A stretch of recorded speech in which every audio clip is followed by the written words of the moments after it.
के बढ़ते खतरे को किस तरीके से देखा जाए, क्या ये जानलेवा साबित हो सकता है और क्या देश के ऊपर ये बड़ा खतरा एक बार फिर मंडरा रहा है।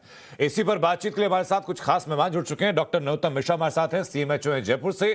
डॉक्टर राजीव रंजन हमारे साथ जुड़ चुके हैं, चेयरमैन है मदुर हॉस्पिटल से। और हमारे सहयोगी वरुण भसीन भी हमारे साथ जुड़ चुके हैं। सबसे पहले डॉक्टर नरोत्तम मिश्रा, मैं जानना चाहूंगा आपसे कि जो जयपुर में अचानक ही 9 नए केस दर्ज किए गए, कैसे आप देख रहे हैं इस चीज को, इस संक्रमण के फैलने को? जब 4 केस साउथ अफ्रीका के हमारे भारत में जब पाए गए और उनको हमने पॉजिटिव केस आने के बाद अलग से इनको आइसोलेट किया है और जीनोम सीक्वेंसिंग में पॉजिटिव आए हैं। इनके 5 कॉन्टैक्ट्स एक्स्ट्रा जो हमने ट्रेस किए थे वो पॉजिटिव थे। उनकी जीनोम सीक्वेंसिंग में भी वो भी ओमिक्रॉन पॉजिटिव पाए गए हैं। बड़े गंभीर लक्षण से फैलाव होना, हम पूरी कोशिश कर रहे हैं कि इसके जो जितने भी इनके कांटेक्ट जो हैं उनकी कांटेक्ट ट्रेसिंग समय पर हो जाए और सभी लोगों को हम आइसोलेट कर इस संक्रमण को बढ़ने से रोकें। अनुमानित तौर पर सर कितने लोग होंगे जो उनके संपर्क में आए हैं? टोटल ये, क्योंकि शादी में परिवार इकट्ठे हुए थे, 50 के आसपास वधू पक्ष से थे, 50 के आसपास वर पक्ष से थे, तो लगभग 100 लोग हैं जो इनके आपस में संपर्क में आए हैं। अभी तक 35 लोगों की सैंपलिंग की जा चुकी, लोगों को ट्रेस कर उनकी सैंपलिंग की प्रक्रिया जारी है। जी, मैं ये भी जानना चाहूंगा सर कि जो लोग अभी तक ट्रेस किए गए या जिन लोगों की जीनोम सीक्वेंसिंग का रिजल्ट सामने आ चुका है, उनमें से कितने लोग ऐसे थे जिन्होंने की दोनों वैक्सीन ली हुई थी? इसमें से जो मैक्सिमम जिन लोगों को हमने ट्रेस किया है, इसमें मैक्सिमम जो वैक्सीन लगी हुई है, दोनों डोज उन लोगों को लगी हुई है, उसके बावजूद ये पॉजिटिव पाए गए हैं। जितने भी 18 साल से ऊपर के लोग हैं उसमें लगभग 80% से 90% लोगों को दोनों डोज वैक्सीन की लगी हुई है। जी, शुरुआती लक्षण इनमें क्या है ऐसा संक्रमित होने के बाद?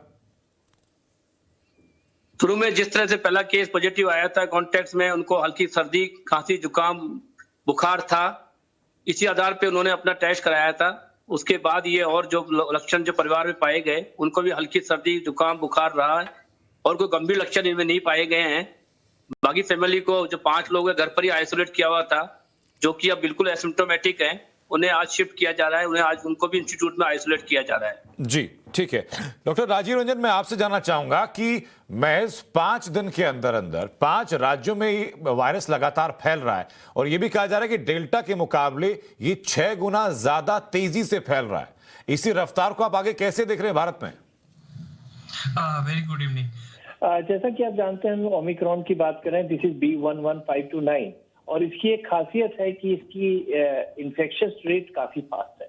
ये काफी तेजी से संक्रमित करता है, जैसा कि हमने डेल्टा देखा था। डेल्टा वायरस भी जो कि पहले के कोविड वायरस थे उससे तेजी से था और ये 6 टाइम्स फास्टर पेस पे बढ़ता है। बट इसमें एक सिल्वर लाइनिंग है कि आप देखो भी जितने भी केसेज आ रहे हैं, दे हैव माइल्ड सिम्टम्स और ये अब्रॉड में भी देखा जा रहा है। जिस कंट्री में भी ये पॉजिटिव आया है उसमें सिम्टम्स पेशेंट्स को बहुत माइल्ड है।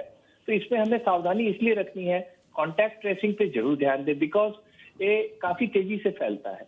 ऐसा ना हो कि ये कम्युनिटी स्प्रेड की तरह हो जाए और हमारे पास फिर काफी मुश्किल हो जाएंगे। बट मैं आश्वस्त करता हूँ सारे दर्शकों को कि इसमें सिम्टम्स जो होंगे वो काफी माइल्ड है। हमें इसमें घबराना नहीं है। जैसा आपके लाइनर्स मैंने पढ़े, घबराइए नहीं, सावधान रहिए। तो we have to be very careful, we have to follow the Covid protocols rule और इसमें मुझे नहीं लगता है चिंता की जरूरत है। बट हमें काम काफी करना है। गवर्नमेंट ने काफी अच्छे स्टेप्स लिए हैं। सारे इंटरनेशनल पेशेंट्स की स्क्रीनिंग हो रही है और सबकी जीनोम सीक्वेंसिंग के बाद ये पाया जा रहा है। जी, मेरे साथ मेरे सहयोगी वरुण भसीन लगातार बने हुए। वरुण, बताइए जरा कि दिल्ली में भी जो एक केस पाया गया था उसके स्वास्थ्य को लेकर के अभी तक अस्पताल की तरफ से क्या जानकारी दी गई है? जी बिल्कुल, देखिए दिल्ली के सबसे बड़े हॉस्पिटल LNJP हॉस्पिटल में इस वक्त वहां पर वो व्यक्ति अभी भी, जब हमने उनसे बात की तो उन्होंने बताया है कि उनकी स्थिति स्थिर है, यानी कि कोई भी किसी तरह की समस्या देखने को नहीं मिली है। क्योंकि वो बाहर से आए थे तो एहतियात के तौर पर उनका टेस्ट लिया गया जिसमें यह साफ आया कि वो कोविड पॉजिटिव हैं। कोविड पॉजिटिव के बाद जिस देश से वो आ रहे थे तो उसको देखते हुए उनके जीनोम सीक्वेंसिंग भेजे के लिए सैंपल भेजे गए। जीनोम सीक्वेंसिंग हुई, उसमें पता चला कि जो वेरिएंट है वो ओमिक्रॉन है और लेकिन वो जो लक्षण थे वो सेम कोविड की तरह थे, ऐसा कुछ भी उसमें अलग नहीं था। और WHO ने साफ तौर पे कहा है कि आज तक ओमिक्रॉन से कोई भी मौत हमने रिपोर्ट नहीं की है। बहुत से केसेस हमें देखने को मिले हैं, सभी के सभी माइल्ड सिम्टम्स वाले थे। तो अभी इस वेरिएंट से घबराने की जरूरत नहीं है। हमें वही प्रोटोकॉल्स को मजबूत करना है कि कोविड कहीं ना आए, चाहे वो डेल्टा है या ओमिक्रॉन है, लेकिन वो प्रोटोकॉल्स का जिसका ख्याल रखना है वो कोविड के ही प्रोटोकॉल्स हैं। और जो वैक्सीनेशन की बात की जा रही है, आम लोगों के बीच में क्या स्टेटस है, जरूर आप ये जरूर बताइए, क्योंकि आज दिन भर आपने अलग अलग बाजारों में जाकर के आपने खुद सर्वे किया, ग्राउंड रिपोर्ट आपने हासिल की कि लोग कितना प्रोटोकॉल का पालन कर रहे हैं। जी बिल्कुल, अगर देखिए दिल्ली की बात करें तो शायद लापरवाही अभी भी है, वो लापरवाही क्योंकि शादियों का सीजन है, बहुत से लोग बाहर निकल रहे हैं, भीड़ से समस्या नहीं है। भीड़ अगर कोविड प्रोटोकॉल का पालन करके होती है, सोशल डिस्टेंसिंग बनाई जाए तो कोई भी किसी तरह की समस्या नहीं है, लोग बाहर आए। लेकिन वो लापरवाही वाली भीड़ अगर दिखती है तो वो एक समस्या है कि अगर आप पालन नहीं करते हैं, मास्क नहीं लगाते हैं, तो चाहे कोई भी वेरिएंट हो वो आपको 100% पकड़ेगा। शायद वो डेल्टा वेरिएंट के समय जो हमने लहर देखी थी उसके सीन्स कहीं भूल रहे हैं लोग, पर वो जो स्थिति दिल्ली में पैदा हुई थी वो कहीं भी पैदा ना हो, ये लोगों को ध्यान रखना होगा। सरकार का भी रोल इसमें है कि बाहर से जो फ्लाइट्स आ रही हैं, लोग आ रहे हैं, उनको पकड़ा जाए, उनकी कॉन्टैक्ट ट्रेसिंग इस वक्त बहुत जरूरी है। लेकिन सरकार और लोगों के सामंजस्य के बिना इस वायरस से नहीं लड़ा जा सकता है। देखिए अब सामंजस्य बहुत जरूरी है, लोगों को अपना यहां पर रोल निभाना होगा कि अगर इस तरह का कोई वेरिएंट आया है तो बिल्कुल बिल्कुल खुद भी सावधान रखनी होगी। मैं वापस लौट आपके पास लौट रहा हूं, लेकिन भवन पुष्पेंद्र लगातार हमारे साथ बने में। भवन, मुझे दो चीजें बताइए। पहली बात तो ये कि जो प्रोटोकॉल्स हैं उनका स्टेटस जयपुर में क्या है, राजस्थान भर में क्या है, और ये जो लोग नए पॉजिटिव 9 पाए गए हैं इनकी कॉन्टैक्ट ट्रेसिंग को लेकर क्या अपडेट अब तक सामने है? देखिए मैं आपको बता दूं कि जो 9 लोग पाए गए हैं उनमें से 4 लोग वो हैं जो साउथ अफ्रीका से आए थे। एक परिवार है जो व्यावसायिक गतिविधियां वहां पर साउथ अफ्रीका में उनकी रहती हैं, और जब वो लोग यहां पर आए थे तो उन्होंने यहां 12 लोगों से संपर्क किया जो कोल्ड ट्रेसिंग उनकी हुई है, पूरा जो हिस्ट्री निकाली गई है, ट्रैवल हिस्ट्री निकाली गई है। और उसके अलावा जिन जिन लोगों से वो मिले, 34 लोगों से 34 लोगों से वो मिले, उनके सैंपल लिए गए। लेकिन उनमें से गनीमत की बात यह है कि 25 लोग जो है वो ठीक हैं, उनमें कोई भी लक्षण ऐसा कोरोना का नहीं पाया गया। लेकिन जो लोग कोरोना के पॉजिटिव पाए गए उनमें 4 लोग वो हैं जो साउथ अफ्रीका से लौटकर आए थे, और 5 लोग वो हैं जो आदर्श नगर के जनता कॉलोनी में रहते हैं। तो ऐसे में 9 लोग टोटल कोरोना पॉजिटिव पाए गए, और उनके अंदर ओमाइक्रॉन का जो लक्षण है वो पाया गया है, उसकी पुष्टि हो गई है। वैभव गलारिया ने उसकी पुष्टि की है, और सबसे पहले हमने उस खबर को ब्रेक भी किया और हमने बताया कि किस तरह से उन लोगों को आरयूएचएस में शिफ्ट किया गया है। 4 लोग पहले से आरयूएचएस में थे, और अभी जो बाकी 5 लोग हैं उनको भी आरयूएचएस में शिफ्ट कर दिया गया है। जी ठीक है, मैं वापस लौट रहा हूं आपके पास। अरुणिल मेरे साथ जुड़ सके। अरुणिल, मुंबई में भी नए अब संक्रमित पाए गए हैं ओमाइक्रॉन के, उनके बारे में क्या जानकारी फिलहाल? नहीं, मुंबई में एक चीज देखने को अभी मिल रहा है कि जो नए ओमाइक्रॉन के पेशेंट्स पाए गए हैं उसके बाद लोग मास्क पहनते हुए दिख रहे हैं। हाँ, हर जगह पर लोग पहन रहे हैं, और इसका जो प्रशासन है उसका ये चेतावनी दे रहे हैं लोगों को, ये बोल रहे हैं कि मास्क पहनो, आप ऑटो में जा रहे हो या गाड़ी में जा रहे हो, मास्क पहनना बहुत जरूरी है। पर ओमाइक्रॉन अगर हम एक्सपर्ट से भी बात करें तो वो क्या बोल रहे हैं कि ओमाइक्रॉन जल्दी से फैलता है, वो इतना पोटेंट है ऐसा नहीं बोल रहे। वो फैलने का टेंशन वो लोग फैलने का जो एक डेंजर है वो उन्होंने भी बताया है। इसकी वजह से यहाँ पे मुंबई में भी लोग मास्क पहनते हुए अभी दिख रहे हैं। मुंबई में इनफैक्ट 8 केसेस अभी पाए गए हैं ओमाइक्रॉन के, और ये थोड़ा सा डेंजर माना जा सकता है। बट यहाँ पे यानी शुरुआती तौर पर जो लक्षण दिख रहे हैं वो लक्षण माइल्ड हैं, उसमें घबराने वाली बात नहीं है। लेकिन डॉक्टर राजीव रंजन, मैं जानना चाहूंगा आपसे कि वैक्सीन का रोल कितना है कि इन सिम्टम्स को, इन लक्षणों को माइल्ड पर ही रोक दे, जिन लोगों ने डबल वैक्सीन ली हुई है? जी हाँ, ऐसा देखा जा रहा है कि ये इनफैक्ट अनवैक्सीनेटेड लोगों में भी ये वायरस अभी माइल्ड सिम्टम ही दिया है, जो कि हमारे साउथ अफ्रीका और यूएस से जो रिपोर्ट्स आ रहे हैं। यूरोपियन नेशन में भी किसी को भी मॉडरेट तक सिम्टम्स नहीं आए हैं। बट ऐसा अभी रिसर्च कर रहे हैं कि क्या हमें बूस्टर डोज वैक्सीन की जरूरत पड़ेगी, जैसा कि मॉडर्ना और फाइजर ने बोला है कि they will be coming up in 6 weeks.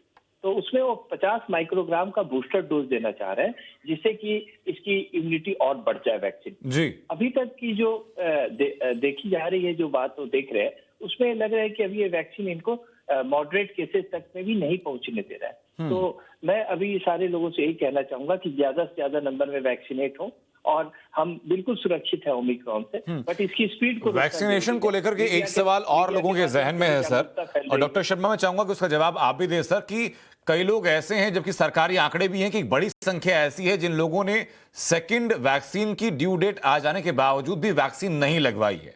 वो लोग अगर वैक्सीनेशन के लिए जाते हैं तो क्या उनको दोबारा से कोर्स करना पड़ेगा, या फिर सेकंड वैक्सीन उनको तब लगवाई जा सकती है? उनके लिए क्या नियम है? आप सही कह रहे हैं, एक बड़ा तबका ऐसा है जिसे पहली डोज लगाने के बाद दूसरी डोज समय निकलने के बावजूद नहीं लगवाई है। हम जगह जगह कैंप लगा रहे हैं, हमारी जो सीवीसी है, वैक्सीन सेंटर बहुत ज्यादा खोल दिए हैं हमने। कोई भी व्यक्ति जिसने पहली डोज लगाई हुई है अपने आईडी लेकर कहीं भी किसी वैक्सीन सेंटर पहुंच सकता है और वहां पर अपना वैक्सीनेशन करवा सकता है। जी, बहुत आवश्यक है कि वैक्सीनेशन कराएं जिससे कि हम इस संक्रमण से बचाव कर सकें। लेकिन सर समय सीमा बीत जाने के बाद सेकंड डोज लेना क्या वैक्सीन की पोटेंसी पर असर डालती है? क्योंकि वैक्सीनेशन से हमारा मतलब है कि उसमें रोग के प्रति प्रतिरोधक क्षमता बढ़ाना है। धीरे धीरे हम जैसे पहले डोज लगाते हैं उसके बाद धीरे धीरे वैक्सीन की एंटीबॉडी हमारे शरीर में धीरे धीरे कम होने लगती है। सेकंड डोज लगाने के बाद उसमें फिर वापस तेजी आती है। इसलिए जो समय से जो है लगाना ठीक है, पर यदि जो लोग वंचित हो भी गए वो अभी लगवाएं, तुरंत अपना वैक्सीन करवाएं, जिससे उन शरीर में रोग प्रतिरोधक क्षमता बढ़े और संक्रमण का संक्रमण से बचाव हो सके। ठीक है सर, यानी दोनों चीजें करनी होंगी, हमें खुद को सुरक्षित भी रखना होगा और वैक्सीन के दोनों डोज ली जाएं ये सुनिश्चित भी करना होगा। लेकिन अलग अलग राज्य और जो स्थानीय प्रशासन है वो क्या कदम उठा रहा है, इसके लिए तमाम हमारे सहयोगी लगातार हमारे साथ बने हुए हैं। हमारे सहयोगी आदर्श हमारे साथ जुड़ चुके हैं लखनऊ से। आदर्श, देश भर में ये ओमाइक्रॉन का जो वायरस है फैल रहा है, और कहा जाए कि डेल्टा वायरस से ये 6 गुना ज्यादा तेजी से बढ़ रहा है या फैल सकता है आगे। लखनऊ में स्थानीय स्तर पर प्रशासन की तरफ से क्या कदम उठाए जा रहे हैं?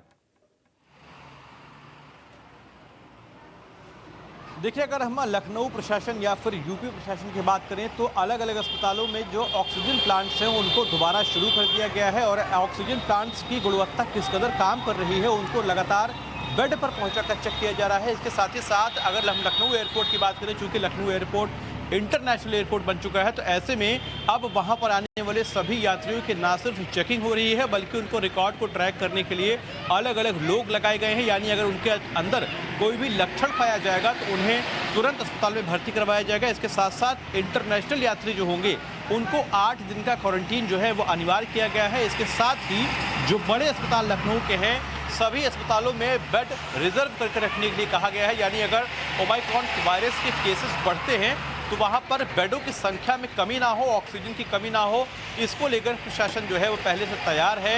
लगातार सभी जो सार्वजनिक स्थल हैं वहां पर ना सिर्फ थर्मल स्कैनिंग हो रही है बल्कि साथ साथ जो कोरोना के नॉर्मल प्रोटोकॉल्स हैं उसको भी फॉलो करने के लिए कहा जा रहा है। बिल्कुल आदर्श, मैं वापस आपके पास लौटा हूं, लेकिन डॉक्टर राजीव रंजन मैं ये भी जानना चाहूंगा कि इस वक्त पर गवर्नमेंट की तरफ से क्या स्टेप उठाए जाने चाहिए ताकि मामला और ना फैले? आपकी एडवाइस क्या है? देखिए, मैं तो सबसे पहले सारे गवर्नमेंट के स्टेप्स को अप्रिशिएट करना चाहूंगा। मीडिया तो काफी जागरूक है। गवर्नमेंट को कांटेक्ट ट्रेसिंग पे ध्यान देना चाहिए। जितने भी इंटरनेशनल ट्रैवलिंग आ रहे हैं इनके कांटेक्ट ट्रेसिंग बहुत जरूरी है। और अभी तक जो आ चुके हैं, जो भी लास्ट 15-20 डेज में ट्रैवलर्स आए हैं, बोट्सवाना में पहला केस निकला था, तो उस केस के 5 डेज प्रायर से जितने लोग आ रहे हैं उनकी कांटेक्ट ट्रेसिंग बहुत इंपॉर्टेंट है। अगर हम कांटेक्ट ट्रेसिस करेंगे तो लिमिट कर सकते हैं, और फिर ओमिक्रॉन एक डेल्टा की तरह हमारे इंडिया में कुछ खास नहीं कर पाए। जी बिल्कुल। डॉक्टर शर्मा, एक छोटा सा सवाल मेरा आपसे ये भी कि क्या एक बबल क्रिएट करने की जरूरत है? क्योंकि कहा जा रहा था कि कोरोना का विस्तार पहले 2 जो लहर आई थी उतना ना होता अगर इंटरनेशनल ट्रैवलिंग को हम लोगों ने बंद कर दिया होता। देखिए, जैसा कि मेरे पूर्व वक्ता बोल रहे हैं कि इंटरनेशनल ट्रेवलिंग को बंद करना तो इतना आसान काम नहीं है, किंतु ये जो कॉन्टेक्ट ट्रेसिंग है, जो भी यात्री देश से आता है उसको उसकी यदि हम सैंपलिंग करें और उसको हम जब तक क्वारंटाइन कर दें, जब तक रिजल्ट नहीं आए, तो इस तरह से प्रसार को रोक सकते हैं।